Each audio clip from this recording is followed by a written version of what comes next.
Hello, everybody. Man, it has been a minute. But welcome back to the Crowd Chair Podcast. We have obviously been away for quite some time and have missed a lot of weeks. It's gotten pretty busy, and so we haven't really been able to get to recording, get to doing videos, and so obviously we've been out for a while. And so in that time being, as I think the last time we did a college football video was like week, 12, maybe 11. It's been a while. And obviously now we are coming on to bowl season. It is time to actually pick bowl games, of which we have not, which is quite a while from the last time we were picking games, which was still during during the regular season period. So. And of course, we've missed a lot of weeks of the NFL as well. I'm actually going. We have been still doing the picks for the games while we weren't doing videos. So we still have like records of what we've gotten right and what we've gotten wrong. We just don't have the actual videos showcasing what we picked and what we didn't. Um, so also now today we're obviously going to be doing bowl picks, and so last year, if you guys remember when I did this video, I split it into three different videos because if you guys don't know, there is an insane amount of bowl games. Um, and so how I always order it is I have one video. Well, I don't know if I really did this last year, but it was like similar to it. This year I'm doing all the pre-Christmas bowl games in one video, all the post-Christmas bowl games in another video, and then the New Year's Six in its own separate video. Because obviously those are the biggest ones, the biggest bowl games. Obviously that includes the CFP.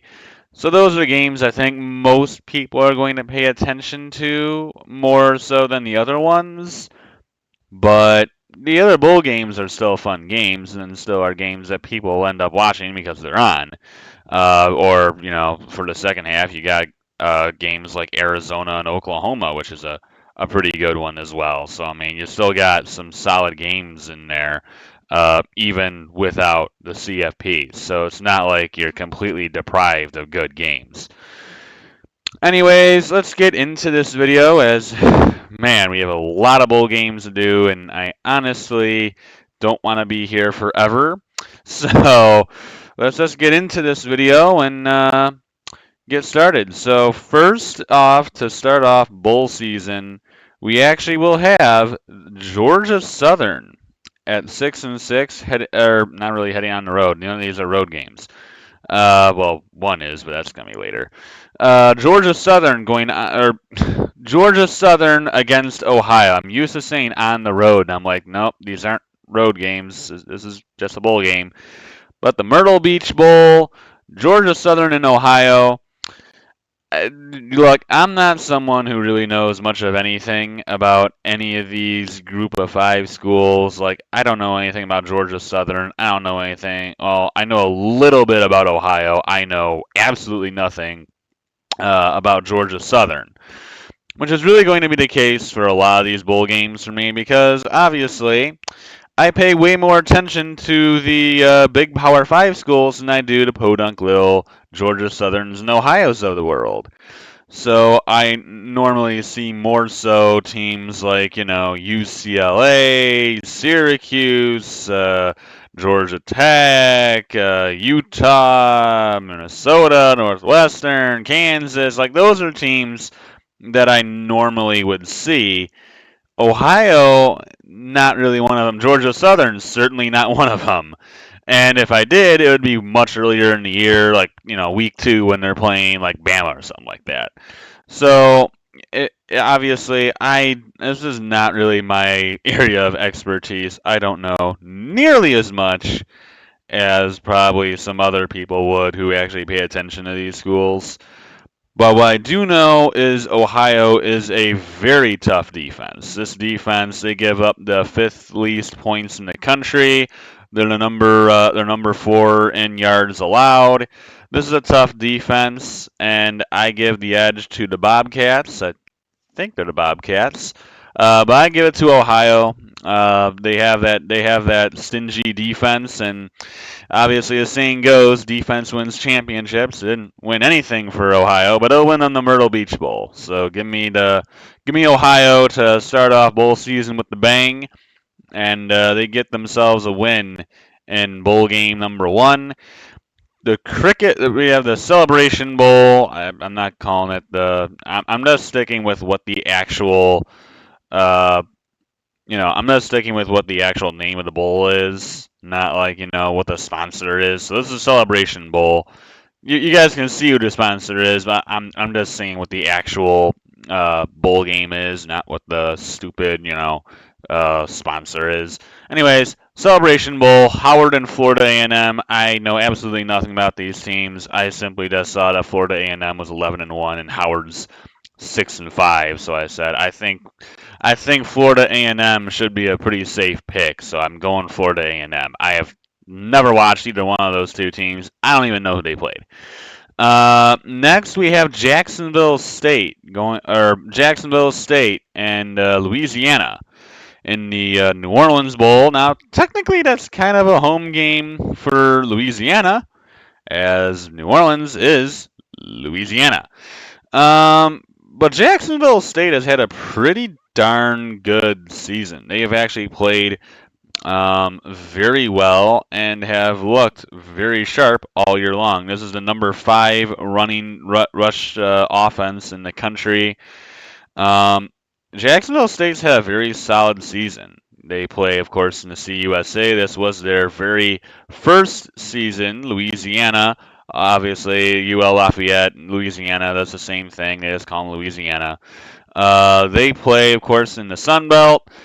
I like this Jacksonville State team to get a win in their first bowl game. They played pretty darn well in their first year in the CUSA. And I think they'll play themselves into a bowl win. I think they got what it takes. So give me Jacksonville State. Next is the Cure Bowl. We have Miami, Ohio going up against Appalachian State. Miami, Ohio ended up winning the MAC championship game, taking down Toledo in the title. And Appalachian State fell victim to the buzzsaw known as Troy, who absolutely dominated them. Appalachian State is a very much an offensive team. They're not really known for their defense. Miami, Ohio, on the other hand, is like the direct opposite, as this is a much more defensively oriented team as opposed to offensively oriented team. So it's going to be an interesting one to see which one of these teams ends up taking it, as you have very contrasting styles going head to head with each other. But Miami, Ohio, I mean, I personally, to me, I like teams that have better defenses, because if you have a better defense, if you have a good defense but not great offense, if you're facing another team like Appalachian State, who has no defense whatsoever, but hangs their hat in the offensive end, the way you win a football game is if you score. And if you're shutting down a good offense from scoring, but you're not great offense is able to score anyways, it's gonna be tough. I got Miami, Ohio. Like I said, and personally, I like a team that has better defense as opposed to really good offense. Nothing against a team that has a really good offense and a not so great defense. I mean, USC, the NFL, you got the Lions, really. they don't have any defense, and, look at them. So, nothing against it. Just personally, I like the team that has the better defense to win, because they're giving their offense, because ideally, they would be giving their offense, they'd be putting their offense in a good position to succeed. Or they just, they're not letting the opposing offense score, so their offense only has to put up a couple points and they'll win. So I like Miami, Ohio for this one. as I said earlier, I don't really know much of anything about these teams. I'm kind of with a lot of these, I'm kind of going blind, but I know something. I know a little bit, but it's probably not nearly enough. Anyways, next we have New Mexico State or the New Mexico Bowl. We have New Mexico State, kind of another home game. New Mexico State going on the road to take on. Or, here we go again. New Mexico State playing Fresno State. This is not a road game. Heck, it's probably a home game for them, as is in New Mexico. Um, I got New Mexico State. Uh, I got what are they? The Aggies? I think they're the Aggies. But New Mexico State, they played up against Liberty in the CUSA championship game. Also, why did this team have 13 regular season games? Like, why? That's so random. I think they're like the only team that actually played 13 regular season games. It's just like, wait, you can do that? You can play 13? I didn't know that was a thing, but okay, sure. But New Mexico State, they had a pretty darn good season. Fresno State, they were looking really good to start the year. They had been fantastic, and they had a rough end to the season. They lost their last three. They're going into this game on a three-game losing streak. New Mexico State had been absolutely rolling until they finally took a loss to Liberty in the CUSA title, of which they put up 35 points. So I like New Mexico State. They've been the better team down the stretch. Fresno State's on a pretty is in a pretty rough stretch here. They just have not played well.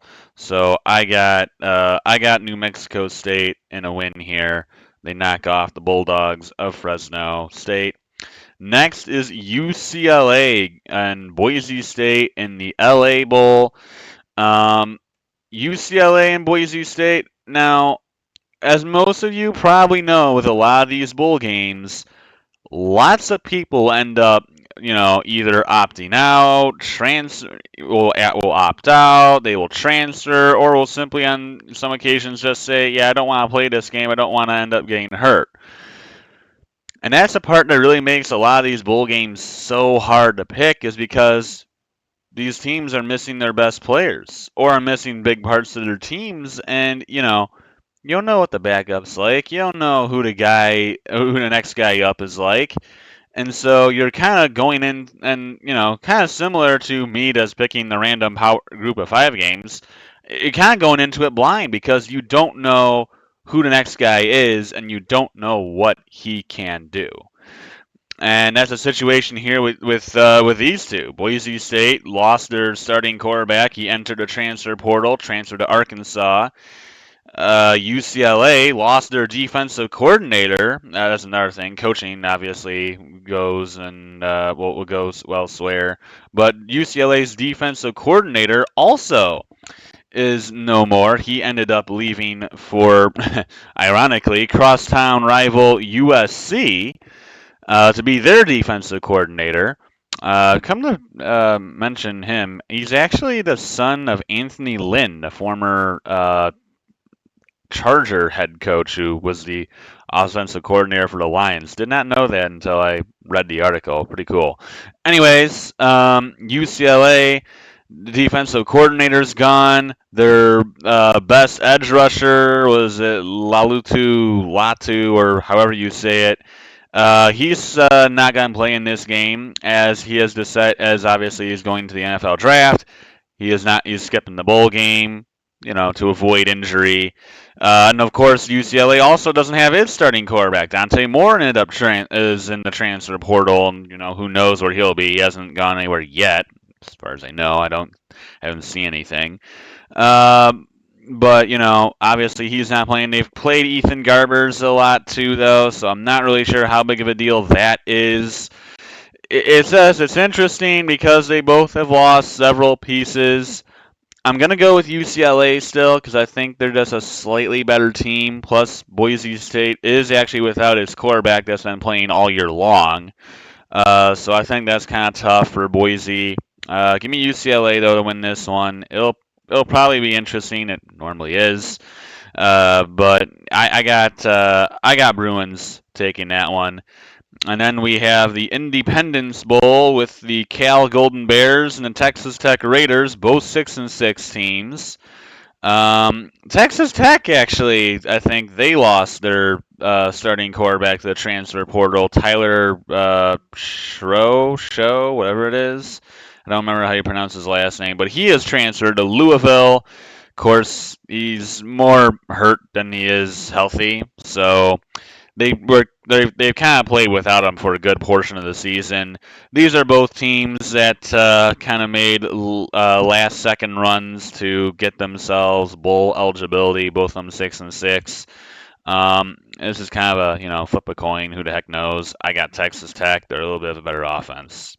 I mean, I don't know. I don't know anything about either team really. Now we have the famous Toastery Bowl.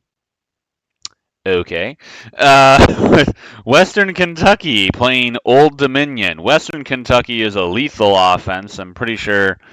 And they have Austin Reed still. Western Kentucky they're an offensive dynamo. I mean they've been an offensive juggernaut for honestly it feels like years now. Of course, yeah. Actually, also should mention that I don't have actually anyone else's picks. I will be linking down below in the description. I will have a link to our Bowl Mania, of which all of us are in. So if you want, I mean, I show this video with all of our picks on there. But if you want to, with all my picks on here, their picks will be on there as well. But if you want to compete against us and you want to compete against our group and you want to, make it interesting, make it fun, see if you can, beat us, go ahead. As I said, it will be down in the description. So if you want to join, you can go ahead and join down there. But I got Western Kentucky. I got that offense getting the win there. Next, we have the Frisco Bowl of UTSA taking on Marshall. I like UTSA to win this one. I think they're the better team. Overall, I think UTSA is just better. I think I looked at this at like the stats for these teams a while ago, and I like UTSA. They're just a little bit better, I think, to me than Marshall. So I got Roadrunners getting the win there, going to 9-4 to end the season. Next, we have the Boca Raton Bowl of USF and Syracuse. I'm pretty sure that Boca Raton. I'm pretty sure that's Florida. I don't know where that is in relation to Tampa. But that is actually in Florida. As I said, I don't know exactly where it is, but it could be USF-ish country. But in any case, USF is a very meh team. I like this Syracuse squad, even without its head coach. Of course, they fired him a couple weeks ago. Well, I don't know about that. It might have been a couple, like, maybe a month ago by now. But they fired their head coach, and I still like Syracuse to win this one. I think they're a bit of a better team. You got Garrett Schrader as the quarterback still over there. I think he's the difference maker here as Syracuse takes down USF. Then you got the Gasparilla Bowl. This actually is a home game. No, actually no, that's not because UCF is Orlando. Anyways, Georgia Tech against UCF. This is pretty close actually to a home game. It's like an hour away. If I'm correct, this one is actually played at Raymond James, which is home of the Tampa Bay Bucks, and actually also home of USF. But it's also pretty close to UCF, which is located in Orlando. So this is kind of a home game for the Golden Knights. And honestly, this should be an interesting game. You got ACC and Big 12 here, with UCF now being Big 12, which sounds weird. But Georgia Tech, ACC team. Overall, pretty solid squad. I mean, they honestly have not been too bad this season. Haynes King, the starting quarterback for them, transferred from Texas A&M. He's been decent for them. As for UCF, of course, their guy is John Reese Plumlee. As a actual passer, I'm not so sure about him, but certainly can run, and he is a very good runner. This is a solid UCF team. I like him to get the win here, and essentially at home, and get the win over the Yellow Jackets of Georgia Tech. Next, we have the Birmingham Bowl, where we have Troy taking on Duke. I don't have to take really too much time to think about this one. Duke's without its head coach, and Riley Leonard has transferred to Notre Dame. This is a very good Troy team, and Duke is missing too many weapons. Well, they're missing one weapon, but that's like the one weapon that they couldn't have gone. So I got Troy winning this one, honestly, pretty easily. Next, we have Arkansas State and Northern Illinois. Fun fact: if you're a Sparty fan watching this, Northern Illinois is actually still led by former Spartan Rocky Lombardi. So yeah, Rocky Lombardi's still leading the Northern Illinois Huskies. Um, I'm not really that impressed by either of these two teams, but I've looked at Arkansas State, and that team is just straight up bad. So, as much as neither one of these two are any good, and it's kind of just uh, a crapshoot picking really either one of them. I'm going with Northern Illinois. I'm going to go with Rocky Lombardi and the Huskies to get it done here and get themselves a nice win. Arkansas State actually does have a former Power Five quarterback, but I think he must have been out for a while because he hasn't done anything. Yeah, yeah. That explains a lot. They did have actually a Power Five quarterback. I thought they did, but he hasn't played all year. I guess he's been hurt. But I got Northern Illinois. Next, we have James Madison taking on Air Force in the Armed Forces Bowl. Unsurprisingly, Air Force is in the Armed Forces Bowl. Of course, it's always one of the military academy schools ends up going to this one. Army and Navy were both 5 and 6, so of course they picked Air Force.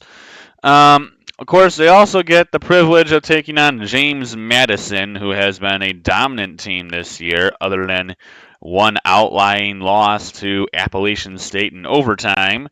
They have been unbelievably good. So James Madison, I think, is going to get this one. The Dukes have been very sharp this year. And I really don't see any reason as to why they won't get this one done. So give me James Madison in a win. I'd love to see him win too and stick it to the NCAA, as really they should have been able to play in their conference championship. I mean, seriously. Then you got the famous Idaho Potato Bowl, Georgia State and Utah State. Of course, this is the bowl game that takes place on the infamous blue field of Boise State. And I can't remember. Does someone literally? It's either they get. I think someone legit just gets dunked with a bunch of fries, or is it potatoes or something? I think it actually might be fries. I think they just they dump a whole thing of fries on them, which is pretty hilarious, which is pretty weird and also hilarious. I got Utah State winning this one. I don't remember what I saw that made me want Utah State. I think they just had a Utah. I can't remember honestly. I have Utah State. Okay, just go with it. I did look at the stats a while ago, and I put down the teams I wanted to take. It was like maybe a couple days ago, or maybe even a week ago, and I put down the teams I wanted to take. And I honestly, for a lot of these, I don't even remember why I picked the team that I did. Now we have the 68 Ventures Bowl. We have South Alabama taking on Eastern Michigan. I'm sorry. The Eagles are bad. This one I remember for sure. Eastern Michigan. They ended up at 6-6, so obviously that got them to a bowl game. But this team is not good. Um, this is a bad, bad Eastern Michigan team. They ended up getting to a bowl game, but man, are they not good. So give me the South Alabama Jaguars to take down Eastern Michigan. South Alabama is actually a 16-point favorite in this game. So if that tells you enough about how miserable Eastern Michigan is, I don't know what will. Next, we have the Las Vegas Bowl of Utah taking on Northwestern. Now, you first would probably look at this and be like, oh, Utah's going to blow them off the face of the earth. However, here's where that all those transfers come in for different schools. As Utah, Cam Rising obviously hasn't played all year and isn't going to play at all this year due to the torn ACL from the Rose Bowl a year ago against Penn State. So he hasn't played at all, and of course there's been between Bryson Barnes and Nate Johnson. Utah's kind of flip flop between the two of them as their starting quarterback. They have both entered the transfer portal, and neither one of them are playing this game. And of course, neither is Cam Rising. So really, Utah is on their fourth string quarterback. I'm sorry, but a fourth string QB? Yeah, I don't know about that. That's gonna be tough. And as much as I think that Utah honestly is the better team, without their top three, with none of their top three quarterbacks playing, who is gonna be their quarterback? You know. So I'm going with Northwestern. I know it sounds crazy, but Northwestern's had a halfway decent season. They've been playing decently well. And with Utah missing so many players and missing pretty much their entire QB room, I gotta go with the Wildcats. I really think they get it done in Vegas and they take down Utah, which, like I said, sounds crazy, but here we are. Next, we have the Easy Post Hawaii Bowl. This one being Coastal Carolina Coastal Carolina taking on San Jose State. This is the last one of the first half of the bowl games. As after this, we get into the post Christmas bowls. But Coastal Carolina, San Jose State. Coastal Carolina is without Grayson McCall. He has entered the transfer portal once again. Last year, he entered the portal and then decided to come back. This year, he's entered the portal, and nobody knows what's going to happen right now. So without him, they've been a decent team with him, but without him, they're not going to be nearly as good. They're not even going to be nearly as good at that point either. So I got San Jose State taking this one. I don't really know that much about. I don't even know what they are. The Trojans, maybe San Jose State. But I don't really know that much about them. But I know one thing: when you don't have your starting quarterback, it's going to be tough to win. And Coastal Carolina does not have that, and that is the heart and soul, really, of that Coastal Carolina team. So, also, Coastal Carolina is way farther away from Hawaii than San Jose, California is. So that could play a factor as well. It probably wouldn't. But that's it for this half of the bowl games, as we got another half, and then the CFP and New Year's Six. So lots to go. That's it for this half, though. I hope you guys enjoyed it, and I'll see you in the next one. Until then, adios, everybody.